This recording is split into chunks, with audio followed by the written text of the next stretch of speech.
I am live. Hello, everyone. We are going live like chives. You know what I'm saying? Um,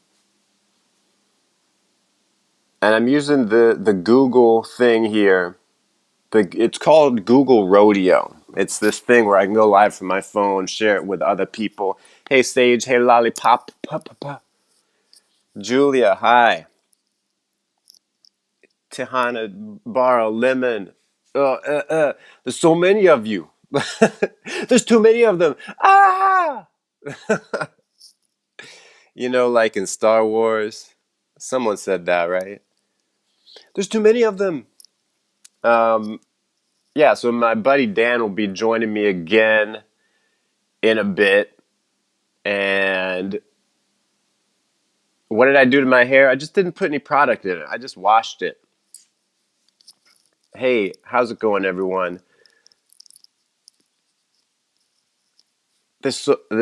Everyone's saying hi.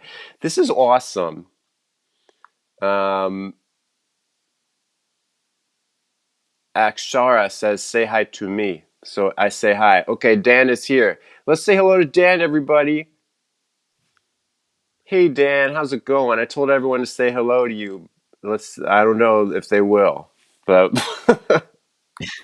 Hey, everybody, saying hello to me. I'm trying to pull up on my laptop um, the live studio so I can actually see what's going on. It's not really working.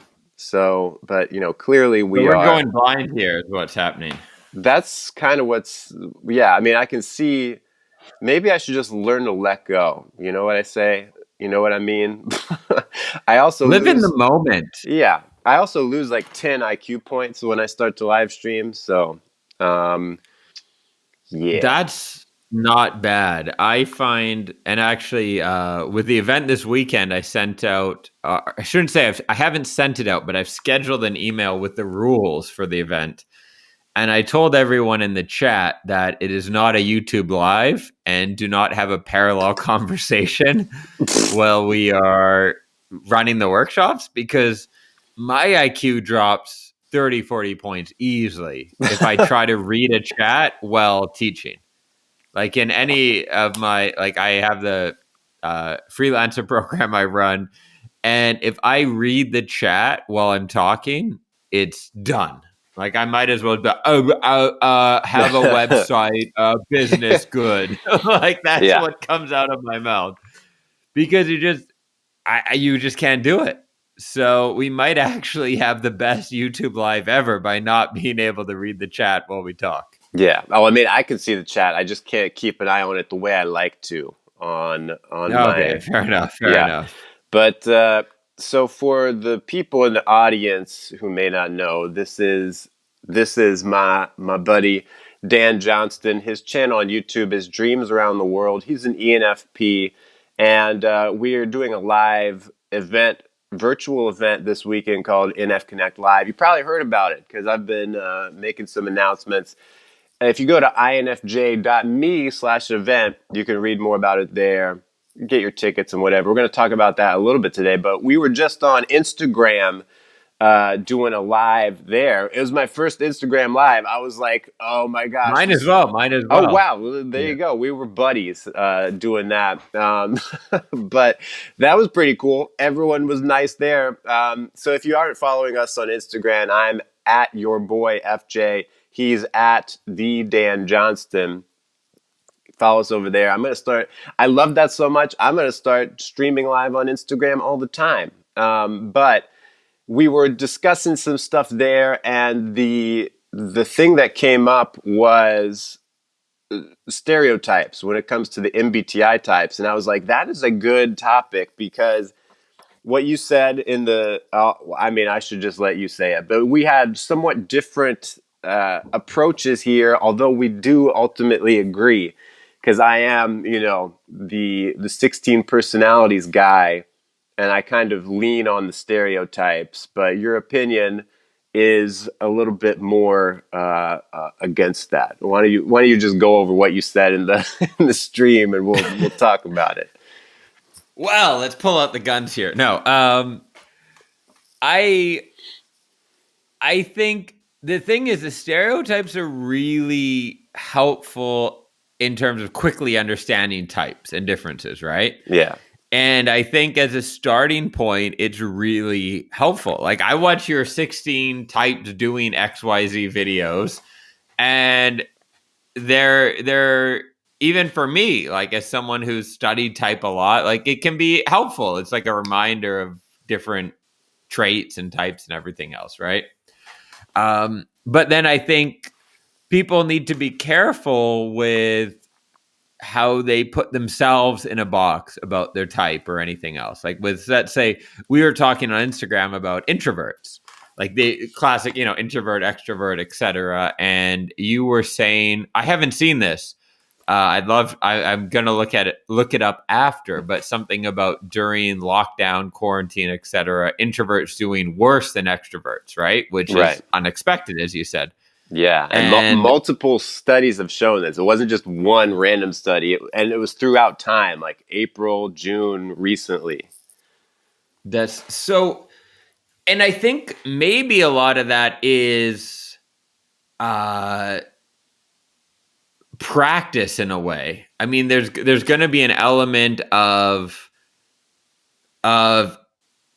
what are your expectations. So one of the things I would guess, also, there's probably not a study on this, is that self-employed people did better during quarantine than people with jobs, and part of that might be that we're used to that. Like for almost a decade, I've been having to plan out my days and make sure I have enough social contacts so I don't go insane every week. Right. This is sort of a normal thing. So I remember having a conversation, I think it was with my dad when the lockdown started. So I'm like, yeah, the rest of the world is now living my life. Like you have to plan out your week. You have to make sure you have enough social contact. You have to, not go insane being alone most of the time and all this, right? And so maybe there's an element of that where extroverts are used to planning their time and sort of thinking, okay, I need to make sure I get enough human contact so that I'm healthy, like I meet my own needs. Where maybe your typical introvert is used to getting enough of that just by default that they are not proactively planning it, let's say. And so when that's being taken away, the media. It is. It's interesting what you say. It is like a matter of practice, uh, and it is. It's also. I mean, one of the interesting things is that it's also unexpected based on the stereotype, but it points to of an introvert not wanting to be around people, and it also points to the thing that we talked about in the Instagram stream, that human connection is something that everyone needs, not just extroverts. It's not like introverts are excluded from needing that. It's a basic thing. Maybe we need less contact as introverts, but the connection is still essential. So then, and I also want to apologize if the connection is a little spotty to the viewers, but hopefully we will, for the most part, continue trucking on without much interruption. Quick shout out, I saw Kindle in the chat, who's a new subscriber. Thank you, Kindle. But then we moved on to talking about the MBTI stereotypes and how you said you were anti-meme. That was the phrase you used. It's fair. I will own that. Yeah. But it made me, I have I have a bit of a dilemma sometimes, because I have a service where people can submit an audio recording, and then I'll give them my opinion on what their personality type is. But then it's kind of awkward because I realize that these people don't fit the stereotype. I'll tell someone they're a ISTJ or whatever, but they don't really fit the stereotype of an ISTJ. And I'm like, okay, when you look at my videos, you're going to see me making fun of your type in a way that's not really going to resonate with you. So it's like Yep. the stereotypes, like you said, are good to like have a quick refresher of like uh, the seminal uh, classic presentations of different types. But then you have people who fall in between, and we all know those kind of people where it's like, I wonder what type they are. I have no idea. It's just like they could be this, could be that. I don't know. Um, and clearly they would if you studied their type would fall into one of the categories, but then not have any of the stereotypes. So that's just what I wanted to start off talking about is like, how far can the stereotypes take you? Are they harmful? Do they accidentally, like when people identify with their type too much, does it hold them back? I think that was one thing that you were on the verge of exploring a bit in our Instagram stream, is when people are like, I'm so, ENFP or whatever, and then they Yeah. don't move beyond that. The other thing that bothers me a little bit, and not to put anyone off, any viewers off, because some of you viewers may have said this at one point, but when people say they are a proud whatever, I'm a proud INFJ, I'm a proud whatever. Like, on the one hand, it's good to be proud of who you are, right? But on the other hand, I worry that it means that they are like, these are my boundaries. That's all I do. I do what Yeah. Yeah. INFJs do, and that's it. There's so much here. Okay, Yeah. so everyone watching, set aside the next 9 hours because we're going to dissect everything. This is Yeah. it. So call your friends. If you're an INFJ, just call your mom, whatever, whoever you have in your phone. No, I'm just see stereotypes are bad. Everybody, um, it's yeah, it's. I think at the end there, you really hit it. Is owning into the stereotypes can be dangerous, right? And because we do have these self-fulfilling beliefs and these ways of thinking about ourselves that turn it into a reality. The last couple weeks, so those of you who don't know, the three of you out there, me and Frank are doing this event this weekend, Yeah. and Really quick, I'm let an me ENFP. ENFP Dan Johnston, Dreams Around the World is his channel. Our event this weekend, NF Connect Live, infj.me/event to read more and get tickets. Just we need to put that in there every once in a Yes, while, remind people, the new amazing. people. Yeah, carry on. So we have this event coming up, and there is a ton to do to prepare for it. Like, you do not have a clue on the other side of things, right? In terms of, we obviously have to promote it and talk about it so that people come. But for people who are coming, there's a ton to do to prepare. We have to prepare all our workshops. There's a members page for people who are coming to the event with all the information. There's a schedule. There's all these different things, right? And if you were to look at how I'm spending the last few weeks, I do not look like what an ENFP is. I am probably more looking like an ENTJ, I would say, if you were to look outside my life, right? And that is an I don't know, an ability, a place that we can go, and it's, hey, this is what needs to get done, so I'm going to act this way, right? I'm going to get done what needs to get done. I know how to prioritize. I know how to focus when I need to focus. And I would guess that 95% of people, if they were to look at my life the last couple of weeks, would be like, oh, you're not an ENFP. But surprise, surprise, I am, right? Yeah. And one of the risks is, if I was drilling into my own head, hey, I'm an ENFP, therefore I cannot do XYZ. Therefore, like the emails I get, my audience is primarily ENFPs and INFPs. if I was to think about the emails I get or the standard comments, I always cringe when I see comments on my videos that are like, haha, ENFP can't focus 1 minute into video, like distracted already. I'm like, no, like I listen to 15-hour audiobooks, like you can focus, you can do these things. It's we maybe have a tendency to go in certain directions, right? And so I don't really know my full point with this, but basically that so that is very ENFP. I'll acknowledge that, but that um, you have to be very careful with stereotypes, with memes, with whatever. With that, it is not a decent indication. It's a good way to sort of get a sense of maybe where your weaknesses are at, and they're sometimes really funny. I was playing this game. What's it called? Looking around my game my girlfriend bought that I've never heard of until she bought it. And we were playing it last night, and she's an ENFJ. And I just remember we had like into the second round of it, we had this incident where I was joke cheating just to make it fun. Like she could clearly tell I was cheating and it was just trying to make things fun. And she got really mad about it. And I just said, can we please film this? This is like a meme.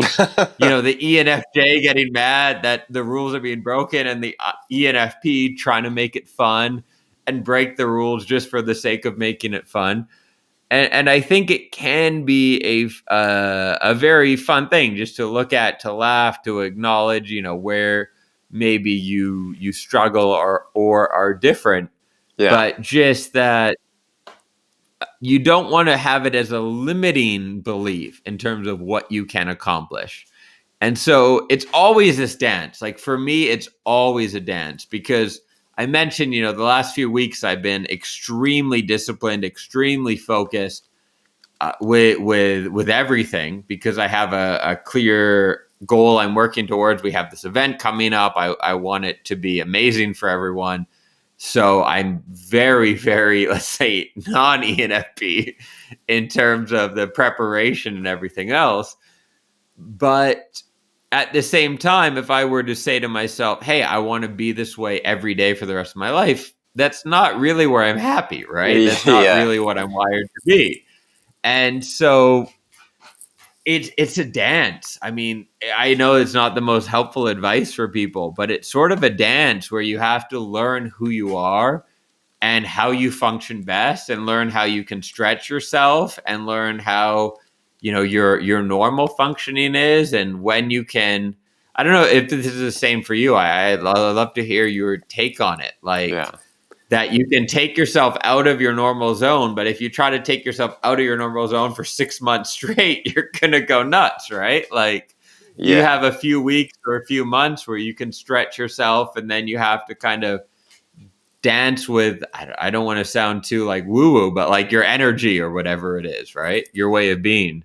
Yeah. I mean, the times where I have to be a little bit more, getting into all the details of the sensory and like going in the moment with things without a plan, kind of being spontaneous. I can do it for short bursts, and it's almost like if I do it in a fake way where there's a very defined structure of it, so I'm not having to go too far off the rails there. Yeah, I mean, and it feels good to kind of do the opposite of what your type is supposed to do for a while, because you feel proud of yourself in a way, even if you don't have any concept of types. Yeah. You kind of know instinctively what you are bad at, even if you don't conceptualize it that way. And you might even be like, oh, I'm good at that because I did it once.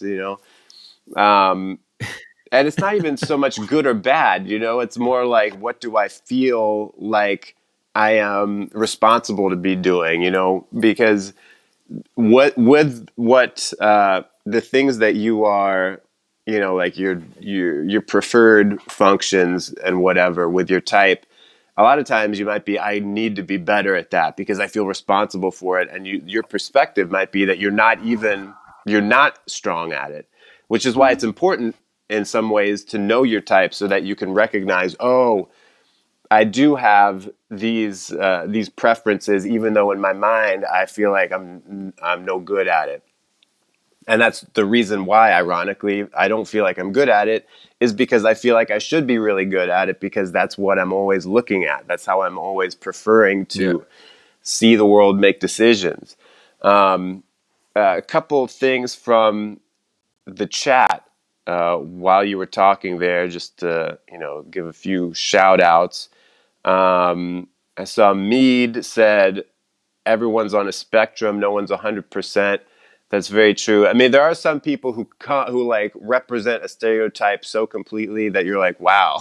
But the thing but even those people will go against what they're supposed to do every once in a while, or maybe often. It's Yeah. just, when you're around someone long enough, you'll see them in short bursts be every type to a degree. I also saw my buddy Kevin Groves in the chat. He's been a subscriber since the very early days of my channel. So just wanted to shout out there. And People don't think we remember. oh, I remember. But we noticed. Like, people will write comments like, I don't know if you know me. I'm like, I remember you commented 2.5 years ago on one of my first videos. Like, yeah. we remember, yeah. It's weird, the recall, because it's like there's got to be hundreds of usernames that I will recognize. Thousands, probably, yeah. Probably, yeah. And it's like, it's weird because some of them are not even, I remember Kevin because he was the one who said, dude, you got to do a podcast. And I was like, okay. So, but even, Kevin Groves, not exactly the most memorable name. It's not like not to put. I will never forget you, Kevin Grove. But whatever Frank says about you, his name wasn't like, I don't know. I'm trying to think of the most absurd thing. Pumpkin Killer. Yeah, Pumpkin Killer 69. There you go. I see that name once, I remember it. But it's just weird. What I mean is that even when there's not a lot there, it's like we remember it. I remember people who commented on my first video. So, and then I saw Connor in the chat had a comment based on what we were saying. Is like, so we can be more than one type, and that's interesting. It's sort of like yes and no. Ooh. Because like, no, you're your type. See, that's the thing, is it's like so hard to talk about this without using language that could be interpreted as saying, no, you're in that box, you stay there. Yeah. It's a tough conversation to have, because it's sort of like, I'm going to use a really base 1970s stereotype, let's say, and I can see you're freaked out by this concept. You're like, oh God, I got to turn down off my thing. Like, Dad has less of a filter than me. What's he going to say? No, like, let's say you have the movie character, the nerdy or scared male movie character who like won't stand up to the bully, right? In a movie.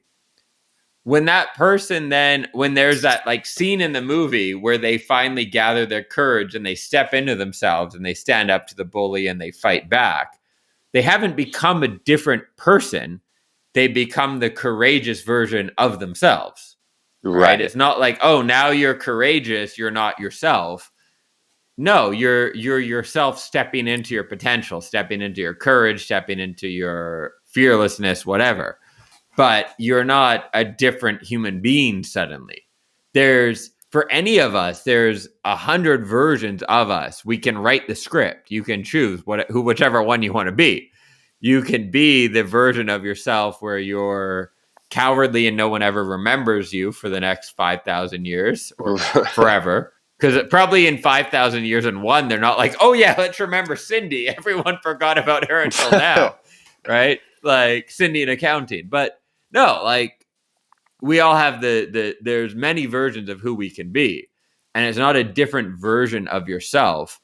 Or, sorry, I should say it is a different version of yourself. It's not a different, like, complete person, a different personality type. It's just you're we all have choices at every moment, like A, B, C, A, B, C, A, B. You can almost think of your life that way in some way, right? Like every day you're making a choice, A, B, C, A, B, C. And how you choose will affect who you become, but your genetics haven't fundamentally changed. Your personality hasn't fundamentally changed. You've just stepped into, hopefully, and that's why I think both you and I are here to help people do this.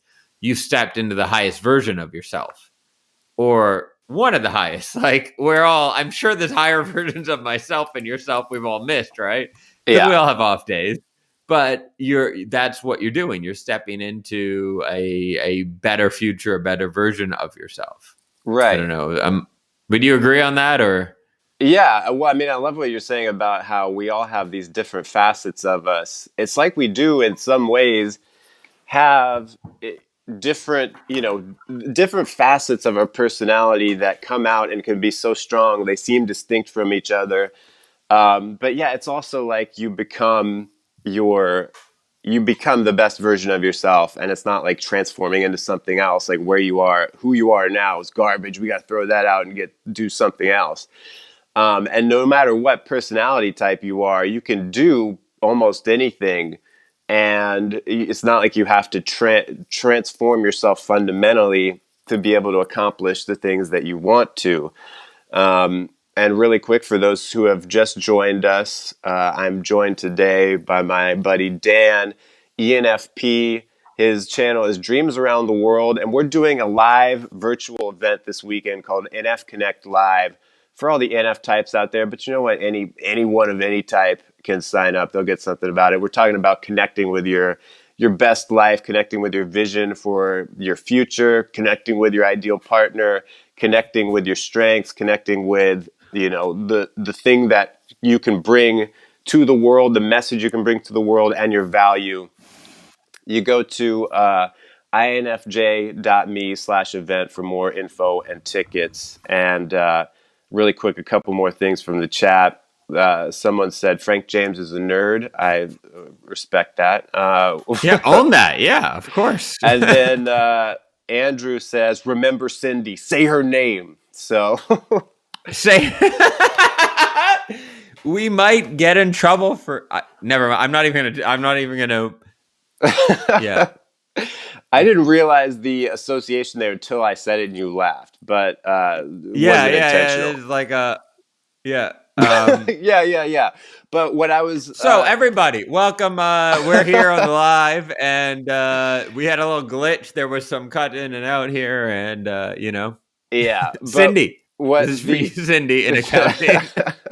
but yeah, Cindy, who was forgotten for 500 years, but then on the 501st year, Yeah. what the talking about all the it was honestly it made me laugh because I did I people like love it. On it, whoever wrote that, you are my favorite person of the week. yeah I like it, and that's yeah gonna get me in more trouble, I'm sure. But whatever, I like it.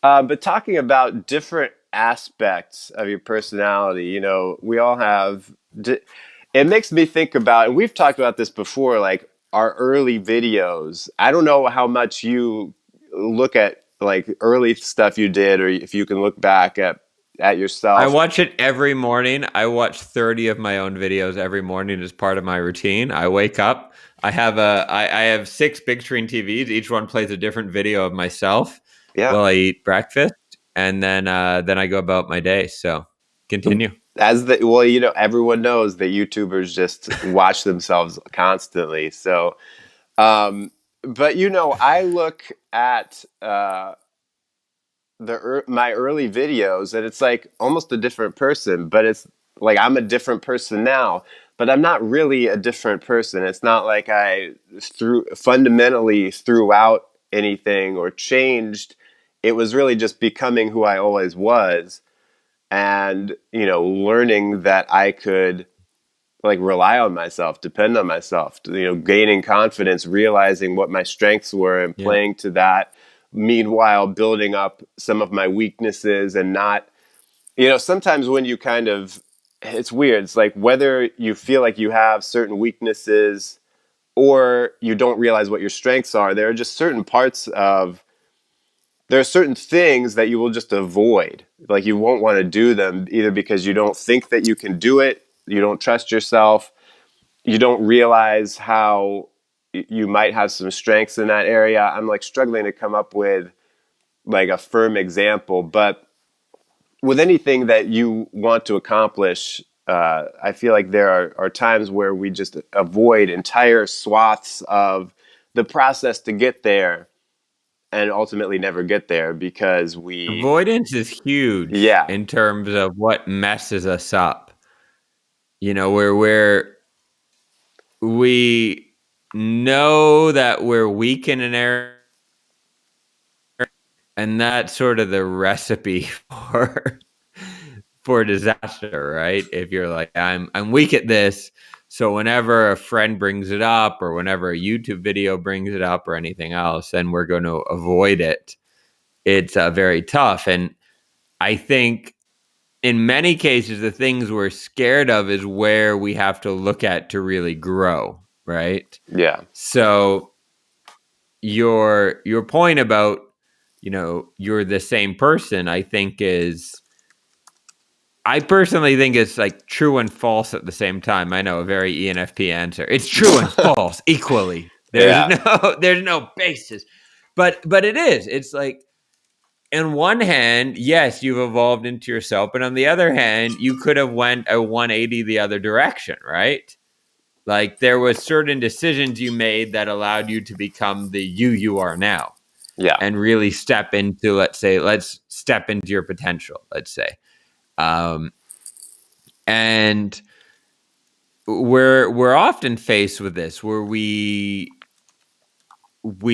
see who we could be, or we see what we want to be, and we have these fears and maybe an avoidance of that. And there's the choice of, do we step into it and own it and be like, hey, this is terrifying, like I'm terrified of doing this. Like maybe it's like the first YouTube video you put up, or the first blog post someone writes, or quitting your job or whatever. But it's like, this is terrifying, and it can be terrifying, and you do it anyhow, and then you step into the next version of yourself, the more courageous version. Or it can be terrifying, and you're like, yep, put that back in the box and go back. Like, yep, nope, going back to Cindy. Lock it up, Cindy, with the buttoned up shirt, right? Never forget Cindy, everybody. right, um so yeah, I think there's a big element of that, where yeah, we are in a way the same person, but in a way you're not. And I don't know how you define that. It's just like, it's almost, I don't know, I like the thought of almost at any point, I don't live like this day to day. For everyone watching, I'd go insane. But if you imagine almost every step you take, it like shoots out in two directions, and you're making a choice. Like, do you go left, do you go right?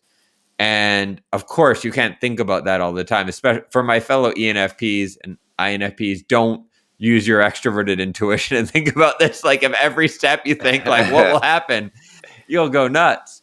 But there's an element of that, right? Of where, like, these big choices we make do matter. These decisions of, starting something new, ending something scary, whatever else, they ultimately do change who we are now, right? And um like, for myself, I think, like, in a way I'm the same person. Like, people who know me a decade ago are never like, oh, you've changed, I don't know who you are. Like, I am myself. I was a class clown when I was 10. I'm a class clown now at 35 years old. It hasn't changed. There's parts of my personality that will never change. It's also, I think, there's becoming like the best version of yourself, where I look back and I think I could have been a very different human being. And, there's choices I've made that have allowed me to be someone, let's say, I'm more proud of being now than I could have walked into.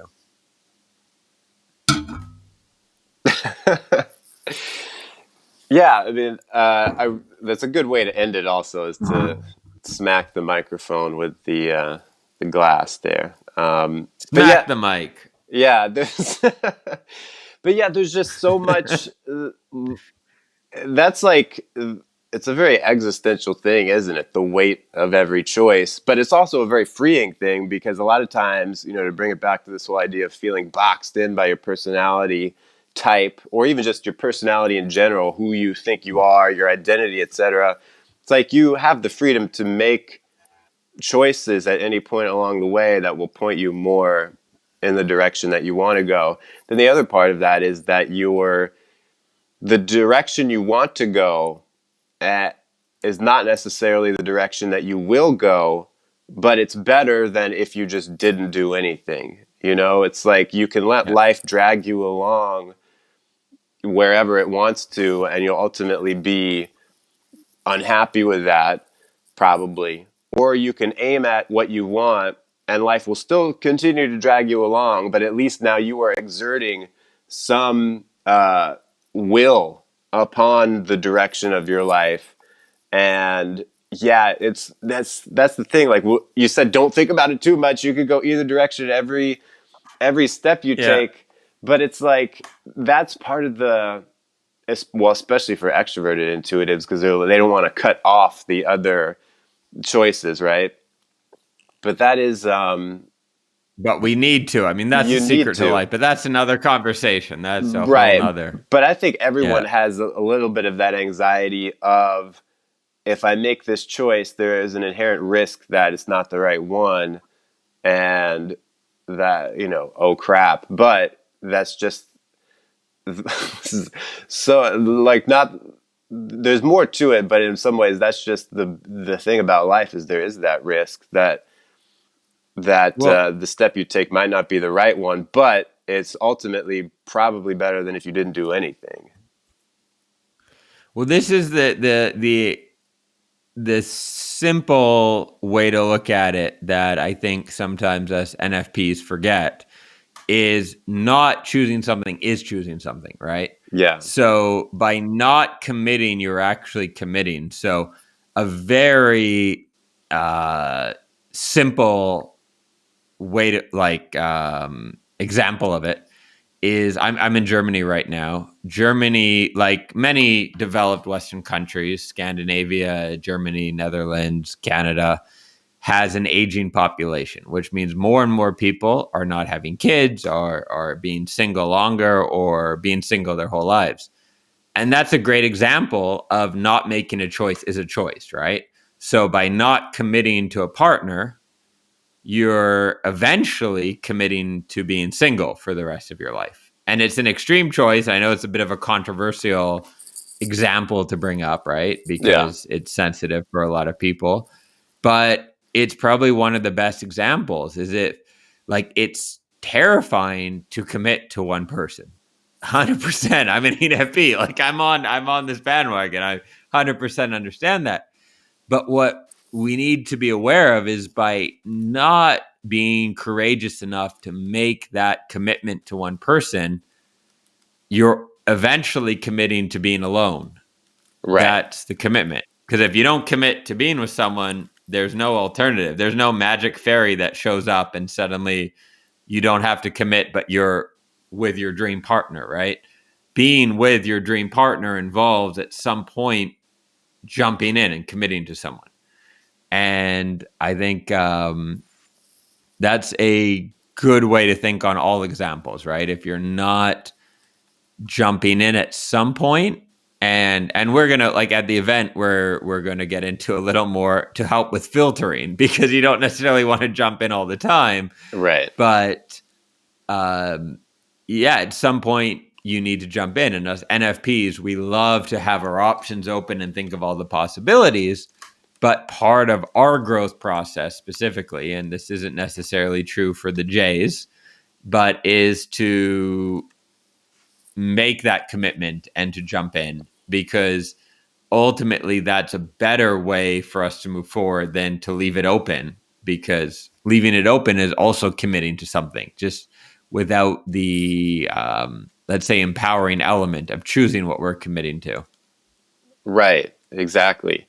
Uh, Thanks for that, Dan. For those of you who are just joining us, this is Dan Johnston from Dreams Around the World. That's his YouTube channel. We're hosting a live virtual event this weekend, NF Connect Live. We've got 5 workshops over the course of Saturday and Sunday to help you focus a bit on you and connecting with a better life in general through various themes such as connecting with your ideal partner, connecting with your vision for your life, connecting with your strengths and the value that you have to offer to the world.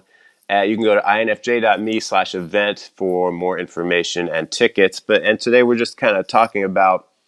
We started with the stereotypes. We're kind of in that same uh, general area right now. A few comments here. Um, let's see. Tina said, "Dan, what are you doing to me?" I think she was commenting on when you brought up the if you're single, if you don't date, you're committing to being single forever. I think she was like, "Dan, how dare you?"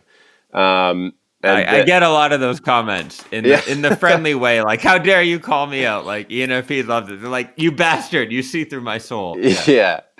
And then Ricci said, "My 2 favorite dudes, awesome."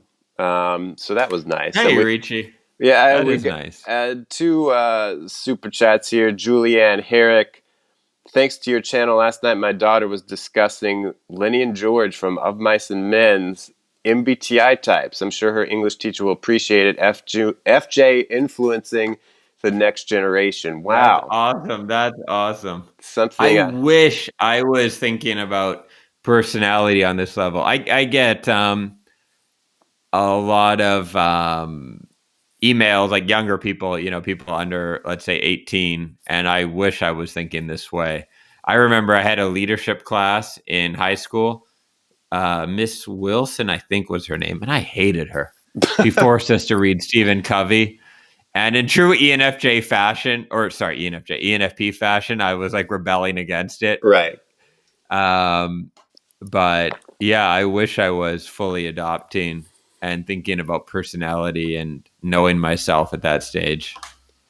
Yeah, it's crazy to me when I see the young ones, the younglings, who are personality and using it to like leverage it in the best way possible, like to improve yourself, to help communication with other people, etc. We've also got a super sticker here from Miss Pumpkin. Thanks for being you, says the sticker. Well, thank you, Miss Pumpkin, for the super sticker. Um, yeah. And yeah, it's a jack o' lantern Oh, in Miss the Pumpkin. yeah, Miss Pumpkin. There you go. Um, there's a couple things that I thought of when you were, talking about your last points there about how we kind of a lot of people, I think, not making a choice is a choice. I think a lot of people expect life to kind of just happen in a good way. Like there is a story that we get plugged into, and it just happens. And yeah, there are times in life where stuff kind of gets handed to you, but that's not the rule. And those things also don't happen so much unless you are out there also making choices that open yourself up to those random opportunities, which wouldn't have been there if you just sat on your butt the whole time. Yeah, Um, very true. I think it Very has to true. do with, in some ways, we get I don't know, we get obsessed with this idea of a story. Like our life has a story that will happen no matter what. And it's like we don't have to do much. We're like a character in the story. We're not the author of the story, but that's not the best way to look at it because you're the author and the character. And the that also leads into this whole thing of um, man, there's so many things to explore with that, but it's kind of when people say, "Oh yeah, everyone's just faking it." That's sort of what we're talking about. Is like everyone is writing their own story, and so the people who are successful, who are doing what they want in life, making the choices that they want to make, taking risks, etc. They are faking it in the same way that you might feel like it. You viewer out there watching, if you were to take the first step towards something that you want to accomplish in your life, but it's like, who am I to do that? And You is it part of my story? Do I have the right to write my own story? It's like, that's what everyone's doing. Yeah. There's a huge fake it till you make. I'm sure we both had this when you put up your first YouTube videos or podcasts or whatever else, where you're like, this is awkward. Yeah. Like, here's my video world.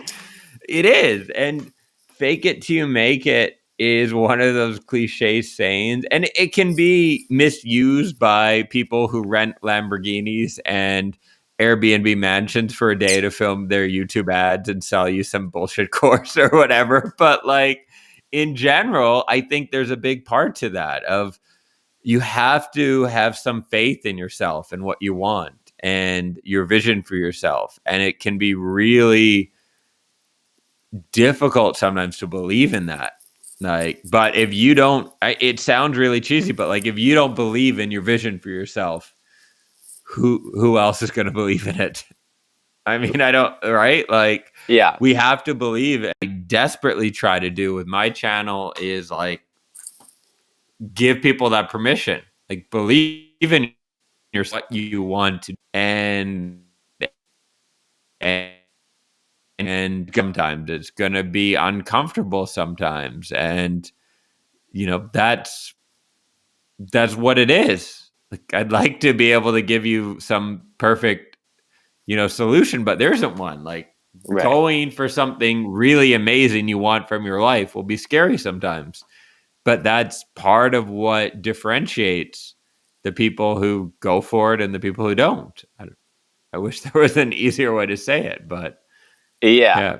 Well, and the other thing is, like, when we use the word fake it, that's not so much saying like be fake, act, in a not real manner. It's more talking Yeah. about the way you're going to feel. It's like, it feels like I shouldn't do this. Like, this isn't my place in the Yes, world. yes, yes. And, fake it until you make it is sort of like, just do it. And then eventually that feeling of being fake goes away. Like, because if you let that, Totally. I'm not talking yeah, about turn on the Kardashian filters or whatever. right. Like, it's Yeah, not lie. It's just that it's like if I say to you, if you're feeling not very confident about yourself, and I say, hey, why don't you walk like you believe that you are the sexiest person in this whole city, right? Like, just walk that way. Just hold yourself to that way, or it's behaving in that way. It's not lying to people. It's not misleading anyone. It's just like hold yourself like, hey, if I was really doing what I love to do, if I was really believing in myself, how would I act? And then act that way. yeah, But it's not about lying, misleading people, anything like that. Because that, especially as NFs, that's not going to get us anywhere. Like, that's not going to work out well. yeah, But act as if, act in the way where you believe in yourself. And then you make decisions as if you believed that you were going to succeed, and then act that way. I think is one way to think about it. yeah, definitely.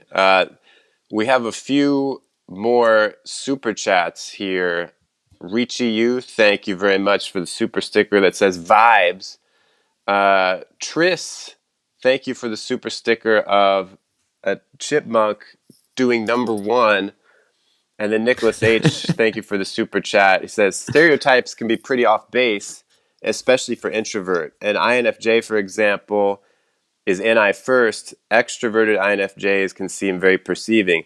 Yeah, that's true. It's like there are flavors of every type. So a stereotype is just talking about one specific flavor of a type, to use kind of a weird word there, but Yeah. and not every single.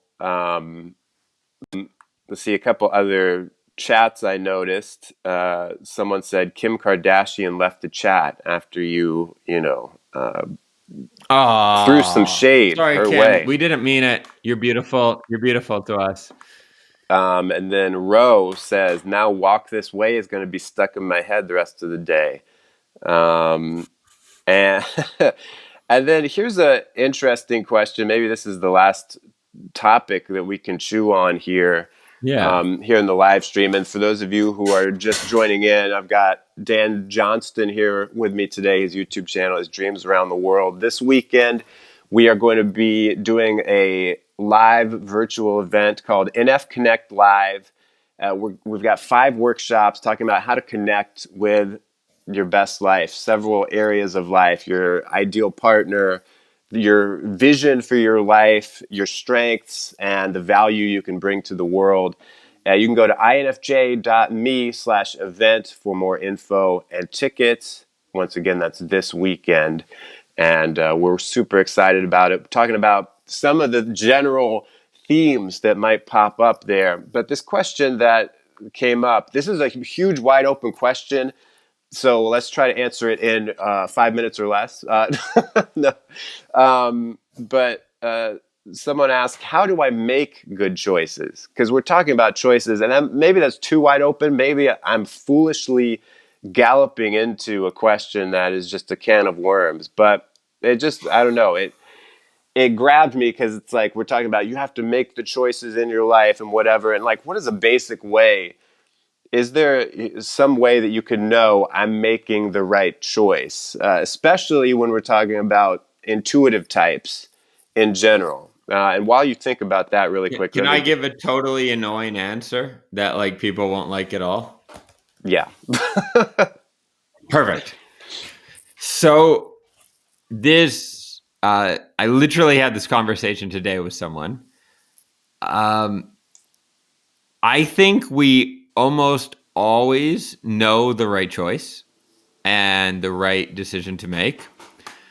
And I think a huge part, and I am speaking the ENFP side of things. This will be different for everyone, but I have found, and this is why it's really annoying.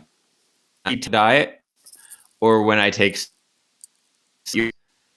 I make better choices. And I don't share that to say everyone should go on keto, because for a lot of people, it will not be a good diet for you. Like it just happens to connect well with my body. I'm not telling everyone to go on keto to right, make good choices. But I bring that up because it made it very clear to me that we always know the right choices to make, because I right, started tracking when I'm on the diet. If it's say 2 p.m. and I'm really hungry, do I go and just say, forget it, I'll eat whatever, I'll eat something that's totally unhealthy for me and that's likely to crash my energy for the afternoon and therefore I don't get my work done and whatever? Or do I walk an extra 200 meters to the store with a healthy food or whatever it is? Like, but basically I found that when I'm on this, I consistently make better choices. And what that told me is that we know what the right choices are for us. And there is, at least for me, and I'm probably not alone in this, some aspect of self management in terms of sleep, diet, exercise. Again, not the, like, I wish I could say, like, I have an Rubik's Cube, it makes, or a Magic 8 Ball. But for me, I find that when I manage these core aspects of my life in terms of getting lots of sleep, exercising as much as possible, eating as healthy as I can, that I end up making fundamentally better choices. And that it's not something I'm yet able to explain, hence I haven't made a video about it yet. It's not something I'd really hold myself accountable to in terms of how to lay out why it happens, but it's something I've noticed, say, like very, very significantly, is when I take care of the fundamental sleep, diet, exercise, I make better life choices in all areas of my life. So it's a yeah, disappointing answer because it means you have to like sleep well, exercise, and eat well, which is a pain in the butt, I get, but yeah. that's just what I've found personally. Yeah, well, it's annoying to all the intuitives because it's a purely sensory answer. It's like, do all these things in the real Yes. world. It's like, oh, crap, that's not what I wanted to hear. Yeah. I just wanted to think a thing and then make it better. Like, yeah. Yeah, I mean, that's, that is like a thing of like starting with, and I'm actually gonna, my battery's low, so I'm gonna unplug my wired headphones and plug in the phone. So hopefully the audio